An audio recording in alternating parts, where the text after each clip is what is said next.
My blurry vision gradually came into focus. The wall calendar confirmed what I was starting to realize. I had returned to 1980. The sharp pain from when I fell, like every bone in my body had been crushed, still lingered. I couldn't stop trembling. Before I was reborn, it had been the 20th anniversary of my marriage to David Parker. His sister, Rachel Parker, had given me a spa card and told me to treat myself. But the power went out halfway through my appointment, so I came home early. When I pushed open the door, two pale, naked bodies were tangled together in front of me, making my vision burn with fury. As I stood there in shock and rage, Rachel didn't panic. She calmly got dressed and looked at me with cold eyes, sneering. "David only stayed married to you all these years because he felt sorry for you. What right do you have to throw a tantrum? If you hadn't drugged his soup back then, he never would have touched you. So what if you managed to get pregnant? I slipped abortion pills into your food. All your happiness was for nothing." I had always believed that miscarriage was an accident, even blamed my own weak body. But now I knew. It was David who had killed my child with his own hands. I grabbed David, demanding answers like a madwoman, but in the chaos of our fight, I fell down the stairs. My head slammed hard against the floor. Warm blood gushed out as searing pain filled my senses. Slowly, I lost consciousness.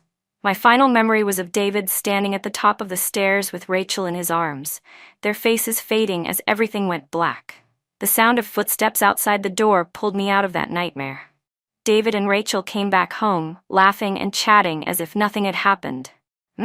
Something smells amazing, Emily," David said, putting down the bags he was carrying. Rachel sank into the sofa and turned to me. "Did you make soup?"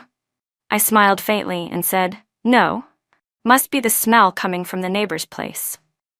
The table was covered with all kinds of health supplements. I picked them up one by one, checking the labels. Then I asked, though I already knew the answer, "You bought all this for me to get ready for pregnancy, didn't you?" The color instantly drained from Rachel's face. David tried to act composed, took a fancy jar of royal jelly from my hands, and said stiffly, "This is for Rachel. She needs to take care of her health. We're still young. There's no rush to have a baby." I smiled and turned to go into the kitchen. The chicken soup on the stove, simmered with health supplements, filled the air with a rich aroma. During the first year of our marriage, no matter how much I tried to seduce him, David never touched me. There were times when I got him so worked up he was panting, clearly affected. But he would still pull away with a straight face and say he was too tired. Maybe next time. Our neighbor, Mrs. Wilson, had asked several times why we still didn't have children. Embarrassed, I would blush and say we just hadn't started trying. Thinking David had some kind of health issue, she gave me tonic supplements and told me to cook them into chicken soup. It would definitely help. In my past life, it was on this very night, with the help of that soup, that David finally slept with me. I got pregnant. Because of that, Rachel had a mental breakdown. Her heart condition worsened, and she became seriously ill. For the rest of our 20-year marriage, David never touched me again. He told me he had a hidden medical issue and asked me not to blame him. I chose to be understanding and accepted a sexless marriage. It wasn't until the very end that I found out they had been lovers all along.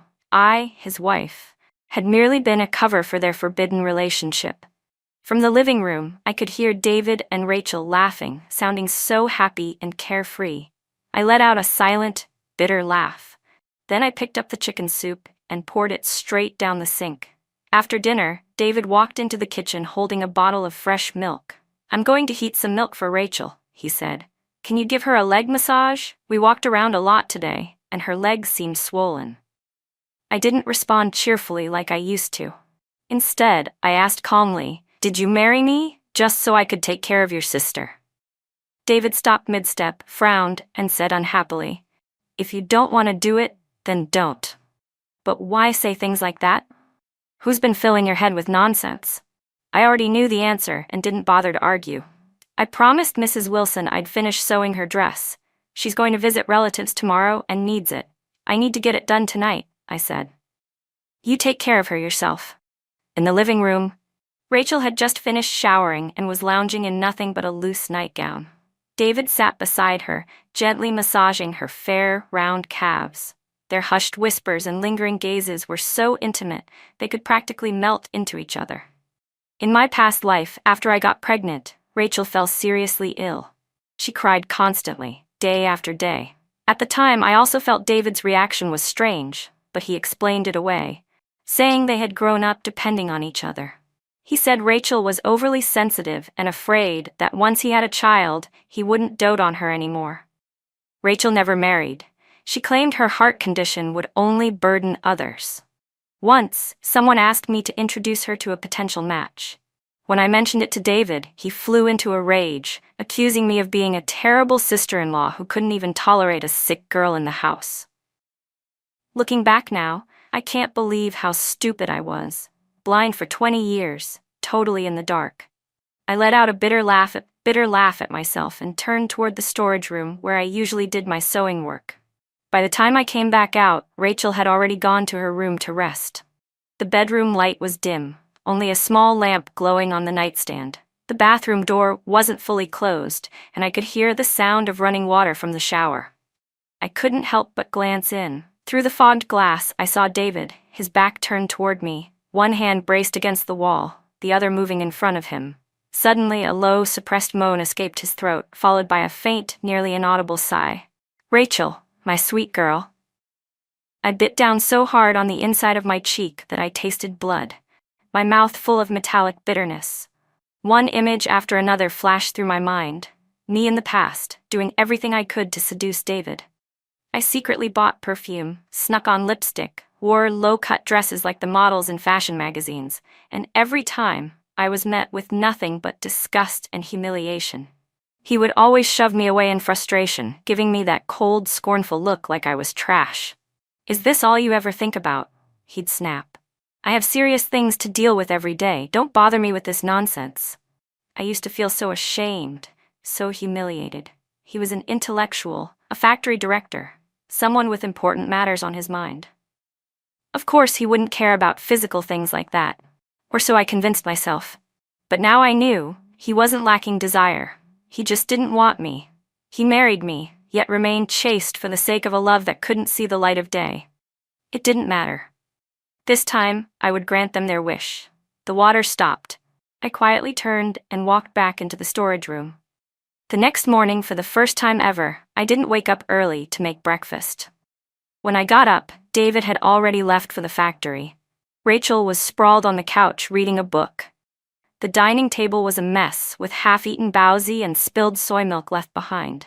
Rachel glanced at me and said with a sarcastic tone, "Wow, Emily, getting too fancy for your own good, huh? You don't even make breakfast anymore?"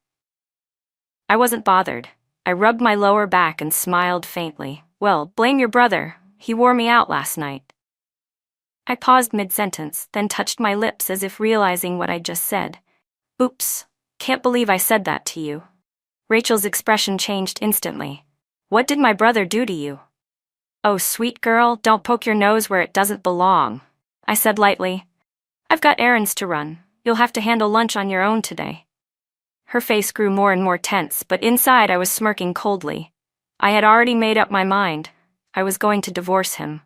So why not give them a little taste of bitterness first? No one would get off easy. I headed to Century School. 6 months ago, Principal Jack Wu had seen one of my embroidered qipaos on someone else and had personally come to invite me to teach embroidery classes. But David had firmly refused to let me go. "You're busy enough already," he said. "Rachel's health isn't good. We need someone at home to take care of things. Don't I give you enough money each month? Why go chasing after some petty cash? You didn't even finish high school. Who do you think you are, calling yourself a teacher?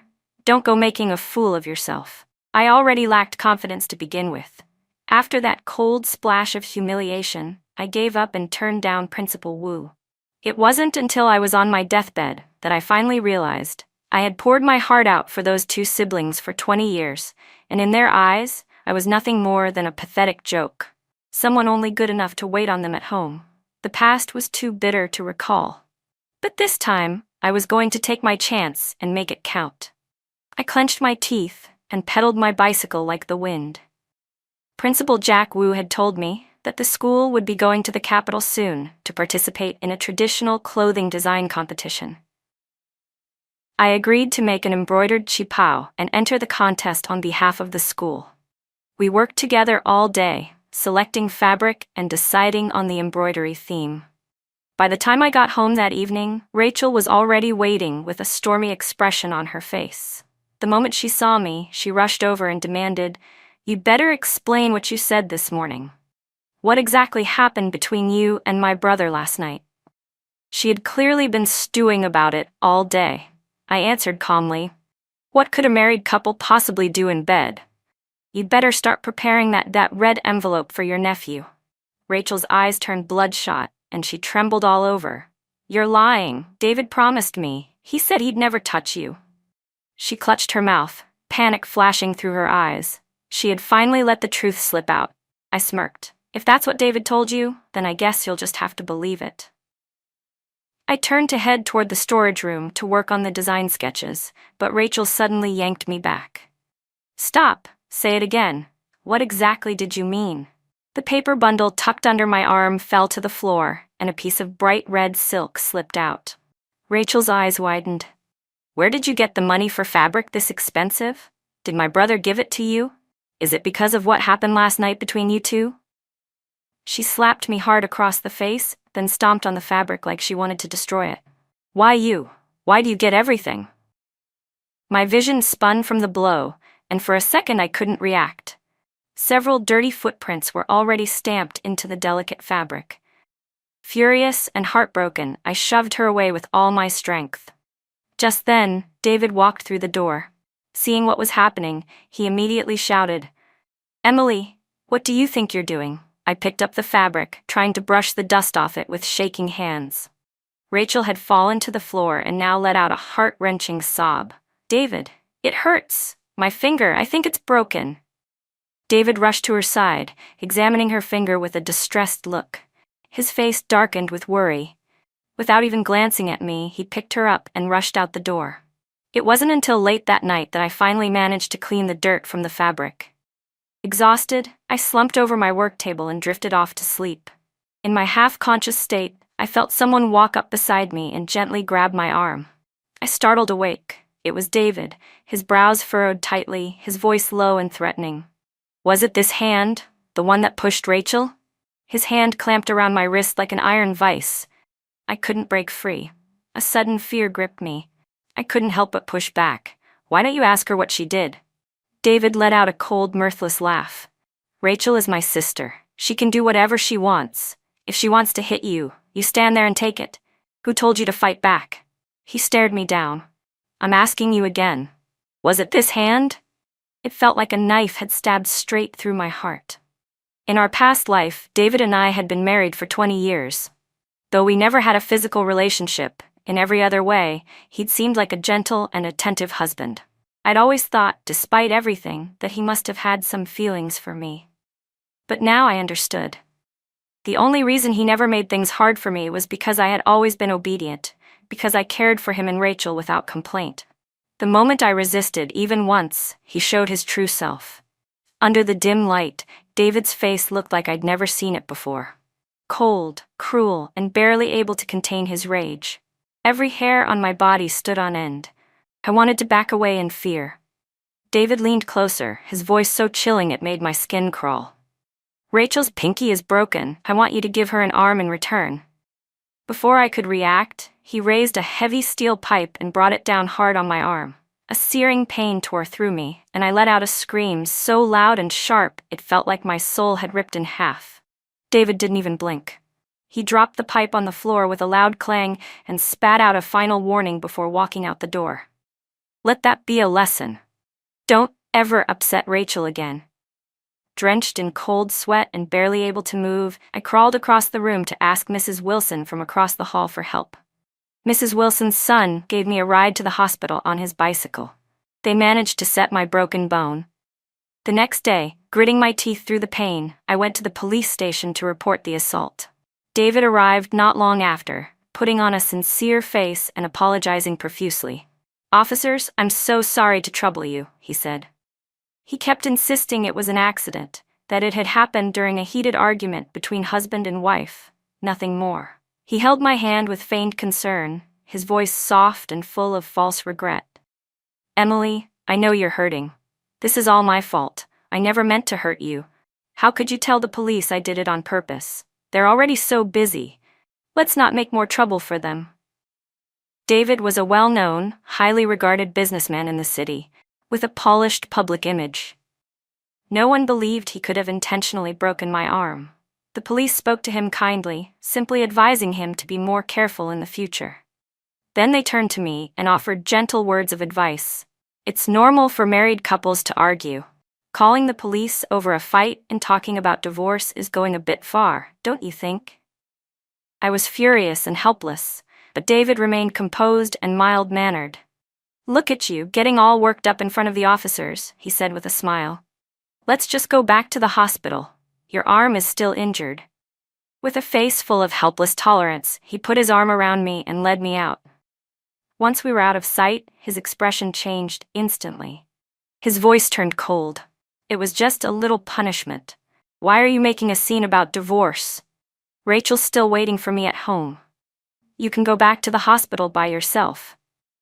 I stayed in the hospital for 5 days. Neither David nor Rachel came to see me, not even once. Principal Wu visited me, and the doctor told him I'd need at least 3 months before the cast could come off. There was no way I'd be able to finish the design competition on time. Principal Wu tried to comfort me. "Emily, don't take it too hard. Focus on healing. You'll get another chance in the future." But I was drowning in despair, barely able to hold back my tears. A few days later, I was discharged and returned home. As soon as I entered the apartment complex, I noticed neighbors whispering and pointing at me behind my back. "She married into such a good family and still isn't satisfied. Imagine, laying hands on her sister-in-law. What a vulgar woman. Typical country girl. No class at all. It's been a year and still no baby. Poor David, what bad luck marrying her." I kept my head down and clenched my teeth, walking past them in silence. When I got home, Rachel was lounging on the couch eating fruit. The moment she saw me with my arm in a cast and looking a mess, her face lit up with undisguised satisfaction. "You're back?" she said mockingly. "I thought you'd run off out of guilt." David came out of the kitchen, his voice full of forced resignation. "Rachel, how many times do I have to tell you? Her arm is broken. It's over. Don't bring it up again." Then he turned to me. His eyes flicked to my cast and his brows furrowed slightly. "Your left hand still works, right? Rachel needs to build up her strength. I made some bone broth, but something tastes off. You go fix it." He said it all so casually, like my broken arm had absolutely nothing to do with him. I clenched my left hand into a fist and forced a smile. "Sure." In the kitchen, a pot of bone broth was bubbling away. I opened the cupboard and took out a paper pouch. It was the tonic Mrs. Wilson had given me a while back. From the living room, I could hear David and Rachel laughing and joking together, their voices light and cheerful. I let out a cold smile and dumped the entire packet of tonic into the soup pot. Maybe because I'd been away at the hospital and no one had been around to get in her way, Rachel was in an especially good mood. She had 2 full bowls of the hot broth, a light sheen of sweat forming on her forehead. Her delicate features flushed pink, making her look even more radiant. David couldn't take his eyes off her. I ladled him another bowl with a sweet smile. "David, you should have some too. I used the best ingredients this time." He glanced at me out of the corner of his eye and let out a dismissive grunt. "Huh." After dinner, I poured the rest of his soup down the drain without a word and washed the pot several times over. In the living room, Rachel threw off her jacket in frustration, wearing nothing but a tight little tank top. "It's only May," she complained. "Why is it so damn hot already?" David found a fan and gently fanned her, as if she were some delicate princess. I used the excuse that I needed to go to the hospital to handle my discharge paperwork. David nodded and said, "Go ahead. Just be back early to make dinner." I waited quietly in the stairwell. In my past life, David had started reacting within about half an hour after drinking the soup. I checked the time, just about right. I knocked on Mrs. Wilson's door. Tears in my eyes, I told her I wanted to apologize to David and Rachel in front of witnesses to keep the peace. "If Rachel hits me again, I swear I won't fight back." Mrs. Wilson was indignant. "She hit you first, and you're the one who needs to promise not to retaliate?" I wiped my eyes. Auntie, David didn't visit me once in the hospital for 5 days. I'm scared. I don't know what else to do. Mrs. Wilson didn't hesitate. She came with me and helped gather a few other neighborhood aunties. When they heard it was about settling a family dispute, they didn't even finish their meals. Just grabbed their bags and followed me in a determined group. I took a deep breath, steadied my hand, and opened the door. The living room was a mess, clothes scattered everywhere. The bedroom door was wide open, and inside came the unmistakable sounds of a man and a woman lost in passion. David, go easy. My sweet Rachel. Was I dreaming? The aunties, all experienced women, looked at one another in stunned silence. Inside, the two of them were so lost in their pleasure, they didn't even notice we were there. Not until several aunties stormed up to the edge of the bed did Rachel finally look up, her face twisting in terror like she'd seen a ghost in broad daylight. She let out a piercing scream that nearly shattered my eardrums. David, completely naked, leapt out of bed. All the women's eyes immediately dropped to a very particular place, and someone even let out a low whistle. David scrambled, turned his back, wrapped Rachel in the blanket, then grabbed a pillowcase to cover himself. "Emily, who told you to bring people into our house like this?" he shouted. Red with shame and fury, I staggered back a couple steps, tears welling in my eyes. "David, what are you doing? She's your sister." One of the aunties shouted, "This is disgusting, incest." Back in the day, they'd throw people like this in the pig cage. Rachel yelled out, her voice shrill and panicked.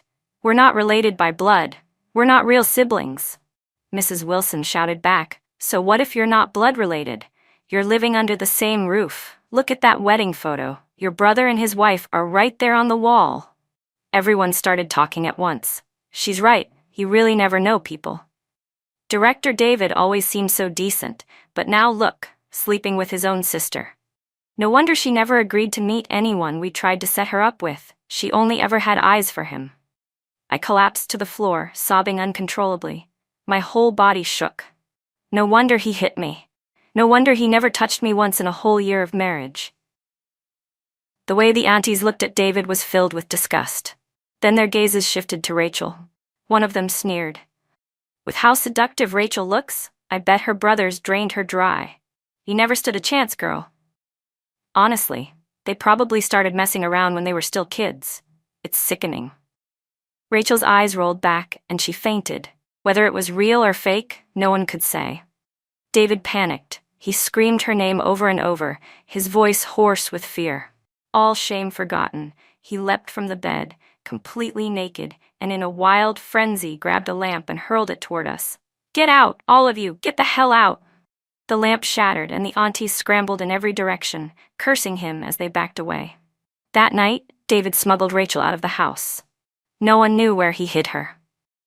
As for David himself, he had to stay in the city for work, so he shamelessly kept going to the factory like nothing had happened. To avoid running into the aunties, he moved into his office. The neighbor aunties came by every day, taking turns to comfort me, and while they were at it, tried to dig out whether I'd noticed anything unusual over the past year. As they reminisced, each recalled strange moments between the Parker siblings. The more they speculated, the more outrageous their theories became. I simply shook my head. I didn't confirm or deny anything. I brought up divorce again. David refused. He had someone from the factory come mediate. He stuck to his story, that he'd been drinking that night, mistook Rachel for me, and I walked in just as he was starting to undress. "Nothing actually happened," he said. "It didn't go too far, and our marriage isn't broken. I don't want a divorce." I couldn't understand why he was still so against it at this point, but after thinking it through, it started to make sense. Marrying a girl listed on the same household registry, even if adopted, would always seem questionable. It would never be seen as a clean, respectable union. And me? I was just a rural girl with no family, completely devoted to him. There was no easier person for him to manipulate. No wonder in our past life he was willing to sneak around with Rachel for 20 years without ever divorcing me. I was his perfect front. He had used me to the fullest. Told people I became infertile after a miscarriage. Played the part of a loving husband in public. He gained sympathy, reputation, even leveraged it into career advancement. He had both love and success in hand. But why should my entire life be sacrificed for that? In front of the mediators, I cried and confessed, "We've been married a year and he's never touched me. I thought he had a medical condition, but all the aunties saw that day, there's nothing wrong with him." Mrs. Wilson immediately backed me up. "Exactly. We saw everything. David's perfectly healthy." The mediators looked painfully awkward. "So, in a year of marriage, you two have never?" Mrs. Wilson slapped her thigh. "Of course not." This poor girl was too embarrassed to say it, but I made her spill it. The mediation failed. Eventually, David agreed to talk to me face to face. He dropped the usual aloofness and said softly, "Rachel, she's my sister. There's no way I could ever be with her. That night I was drunk. I thought she was you. Please don't take it seriously. Let's move forward. Let's live well together."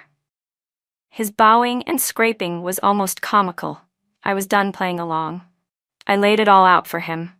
"David, do you really think the rest of the world is made up of idiots? That if you just put on a show, no one will see the truth? Do you think you can fool everyone into forgetting you broke my arm with a steel pipe?" I pulled out my medical records and the x-rays taken the day I went to the hospital. I had the injury examined. A doctor confirmed it. "No way this happened from bumping into a cabinet. I know what you're doing. You're using me to cover up your affair with Rachel, so you can keep your reputation intact and climb the ladder." I looked him straight in the eyes. "If you won't agree to a divorce, I'll make sure the world knows you abuse your wife and sleep with your adoptive sister. Think carefully about what you really want." 2 weeks later, David finally agreed to a divorce settlement. I didn't ask for anything, except the old family house on the factory lot. Years from now, when the area is redeveloped, it'll be worth a fortune. I figured I might as well take it. Just as Rachel was starting to disappear from everyone's memory, she returned. Her face looked worn and haggard, but her eyes were bright and defiant. She ignored the neighbors' stares and whispers, held her head high, and looked at me with the same arrogant confidence as before. "I should really thank you," she said. "If it weren't for your little outburst, my brother never would have had the courage to admit how he truly feels. I confessed to him even before you two got married. But he was afraid of what people would think.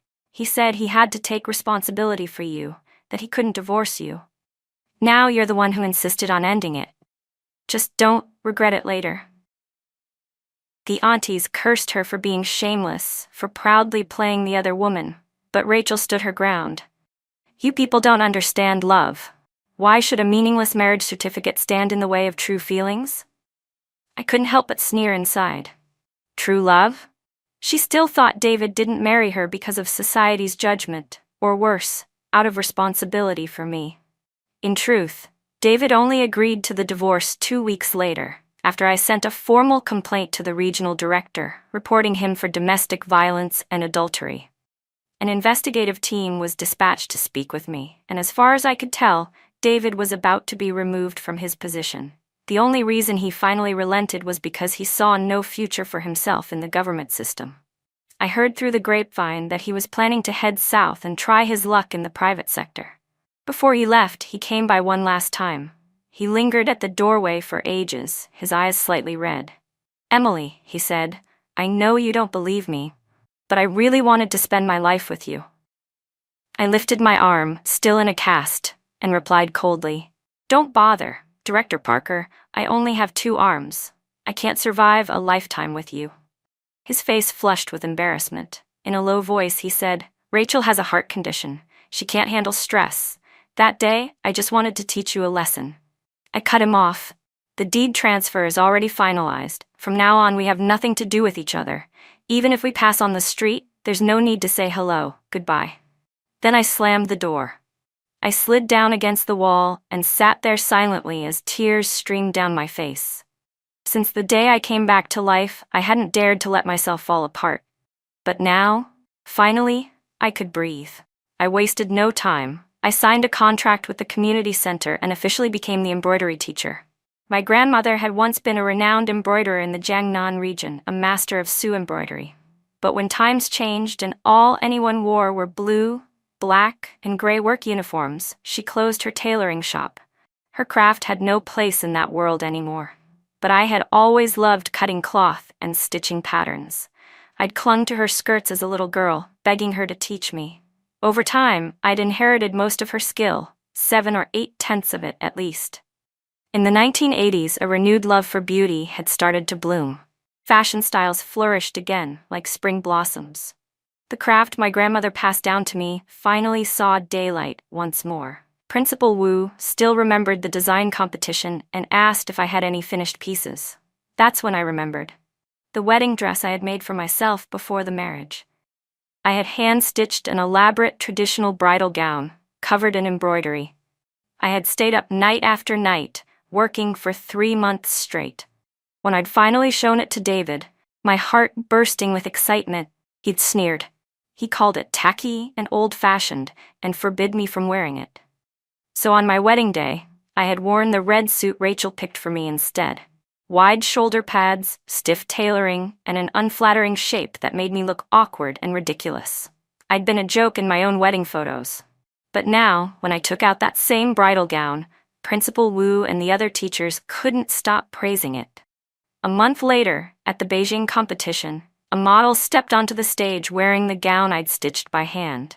She was adorned in the bright phoenix coronet and trailing xiape, the ribbon-like garment that shimmered like sunset clouds. The embroidery blended sincerity and floral intricacy, the silk threads woven with gold shining brilliantly under the lights. The audience was awestruck. Applause thundered through the hall. Tears streamed down my face. I couldn't stop them. I had spent nearly 100 nights as a young bride-to-be, painstakingly sewing each stitch, pouring my heart into that dress. I hadn't done it for prestige or praise. I'd done it for David. I didn't have a good education. I didn't have a decent job.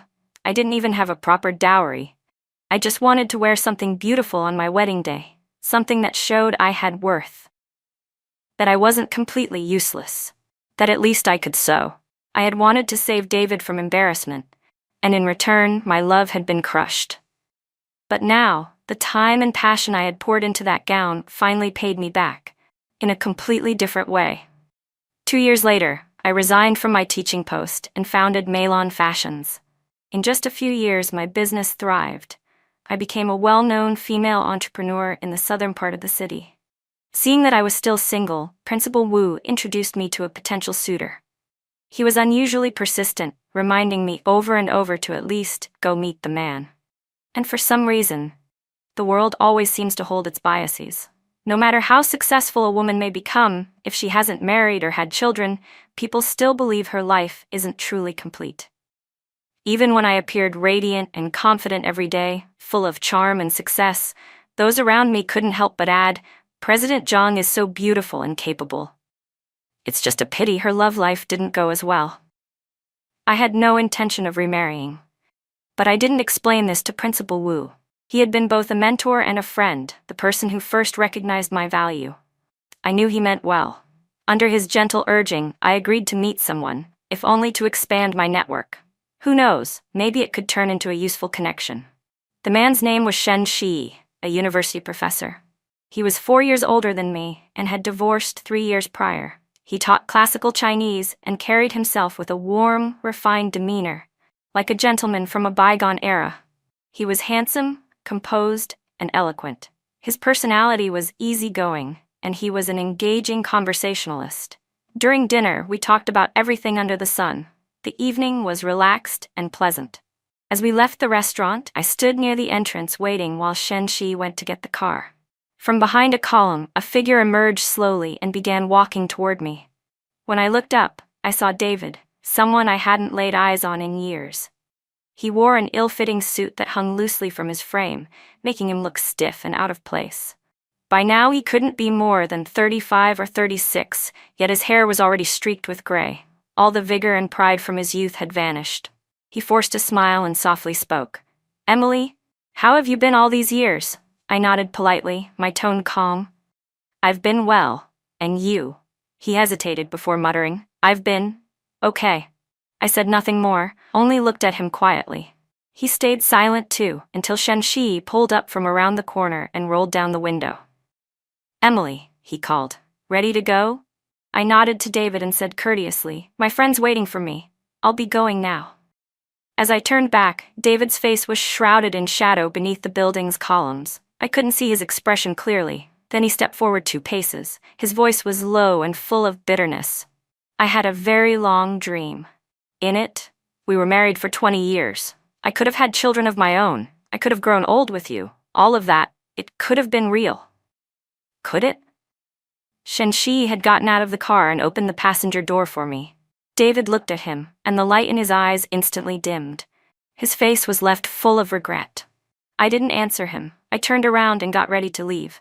Behind me, David called out one last time. Emily, I'm sorry. I looked back at him. David, your apology means nothing. And I don't need it. On the drive back, the car felt a little quiet, maybe even awkward. After a moment, I spoke up.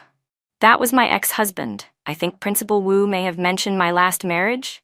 Shenshi smiled. He told me a little. I didn't pay it much mind. As we said goodbye, his voice was gentle. Can we meet again this weekend? The night air was fragrant with blooming osmanthus. Tiny yellow petals drifted down like rain. I held out my hand and caught one on my palm. I'll be out of town next week, I said. My company's opening a new factory in the Northwest, part of a project to support the local economy. I'll likely be based out there for the next couple of years. I smiled. If you ever come to the Northwest, I'll treat you to the best local food. Shenshi gave a small, helpless shrug and chuckled softly. Then it's a deal. And don't go deleting my number. At the very least, I'd like to keep in touch with someone I can talk to. I smiled, my eyes bright with ease. Of course, I'll be counting on you, Professor Shen. After that, I never saw David or Rachel again. The next time I heard their names was on a legal news segment. Rachel had gotten involved with David's business partner. The two of them conspired to frame David, leaving him burdened with massive debt. David took them both to an abandoned factory. After torturing them through the night, he pushed them off the rooftop, then jumped after them. A scavenger who witnessed the jump said David had sat up there for a long time. No one knew what was going through his mind. Not long after, my assistant brought in a letter. There was no return address. Inside the envelope was a small 2-inch photograph. In the picture, a young woman with braided pigtails leaned shyly against a stiff-faced young man. His handsome face was tight with discomfort, his head tilted slightly away from her. It was the only photo David and I had ever taken together, the one from when we registered our marriage. A faint embossed stamp still marked one corner. It must have been torn from our marriage certificate. All these years, and it hadn't faded a bit. It had been carefully preserved. I smiled faintly, tore the photo to pieces, and dropped it in the trash. Epilogue. In another lifetime, I, Emily, screamed as I tumbled down the stairs. David stood frozen, paralyzed by the sight. Rachel let out a shriek and threw herself into his arms. David instinctively held her, glancing downward. My body lay twisted and still, deep red blood slowly spreading around me. Rachel whispered in fear, David, is she dead? David stepped forward, intending to go down the stairs, but Rachel grabbed his arm. Don't go, I'm scared. I opened my eyes. My gaze was weak, but fixed on him. After a long moment, I finally closed them again. That look, filled with tears, calm and resolute, haunted David's dreams for years. Again and again, he would wake up drenched in cold sweat. Rachel tried to comfort him. She just wasn't lucky. You gave her everything for 20 years, food, clothes, comfort. She got more than she ever deserved. But for the first time, David slapped her across the face. He left Rachel sobbing, collapsed on the floor, and smoked alone on the balcony all night. Rachel wasn't wrong. I'd been foolish, ignorant, and stubbornly devoted. Now that I had caught them red-handed, I would have demanded a divorce, made everything public, destroyed their reputation. Maybe it was better I died. But still, those teary, peaceful eyes clung to him like a ghost, refusing to let him rest. The woman who had cared for him for 20 years, was she really gone? David had never truly seen me. I'd been quiet, undemanding, easy to ignore. A background presence. Hardly even a person in his eyes. But now that I was gone, he was constantly reminded of what he'd lost. It wasn't just the warm meals or neatly pressed clothes. The flowers on the balcony that used to flourish without him noticing now withered quickly without my care. That quiet woman had taken with her not just the life of the home, but also the soft, unspoken warmth and stability that had always been there, quietly supporting him. David told himself it was just a phase, that he'd get used to it eventually. But 2 years passed, and he was still listless, indifferent to work. He slowly withdrew from the company altogether. He barely spoke and often seemed lost, mentally adrift. Rachel could no longer rely on him to satisfy her. Soon enough, she found someone new. One day, David came home earlier than usual. He opened the bedroom door, and there, on their bed, was a young man thrusting on top of Rachel. Rachel was moaning with delight, completely lost in her pleasure, not even noticing David's presence. David said nothing. He quietly pulled the door shut and sat down on the living room sofa. Who knows how much time passed before the noises stopped. Inside, the young man lit a cigarette for Rachel. She lay back, blowing smoke rings into the air. With an indifferent tone, Rachel said, "Just wait a little longer. Once I've drained all of David's money, the two of us can immigrate and leave this country behind." David gave a silent, bitter smile. He walked into the kitchen, picked up a sharp knife, and quietly stepped into the bedroom. After a burst of chaos, everything went quiet. David came out, covered in blood, sat back down on the sofa, and lit a cigarette. No one knew how much time passed. Eventually, he flicked away the cigarette, staggered toward the balcony, and threw himself over the edge. A doctor jolted awake from a nightmare. Screams from pedestrians below rose into the air. David clutched his chest in pain and sat bolt upright in bed. He turned to look at Rachel, who lay beside him, clearly younger than the woman in his dream. Quietly, he slipped out of bed and stepped outside. He'd just had an incredibly long dream. In it, he never divorced Emily. His career had gone smoothly. Everyone admired him. It was nothing like the mess his life had become now. But at the end of the dream, he had lost Emily, murdered the woman he had claimed to treasure most, Rachel, and then taken his own life. Yet in real life, Malin was doing just fine. Word had it she'd become a powerful businesswoman. Rachel was also safe, sleeping soundly beside him. Suddenly, a detail surfaced in his mind. Back when he and Emily were discussing divorce, he had once sneered. "That was in a past life. Even if you died right in front of me now, I wouldn't lift a finger to help." The memory struck him like a bolt of lightning. A terrifying thought grew stronger and stronger. After a few days of hesitation, David finally gathered the courage to return to the city he had avoided for so long, South City. There he saw Emily again, her familiar features but with an entirely new presence. She was so stunning he couldn't even bring himself to meet her eyes. Emily didn't answer his question. She simply got into another man's car and disappeared from view. David turned and left silently, never intending to return to South City again. Whether in dreams or reality, he had messed everything up so completely, there was no fixing it. No chance to make things right. The rest of his life would be bitter and empty. He would simply live day by day.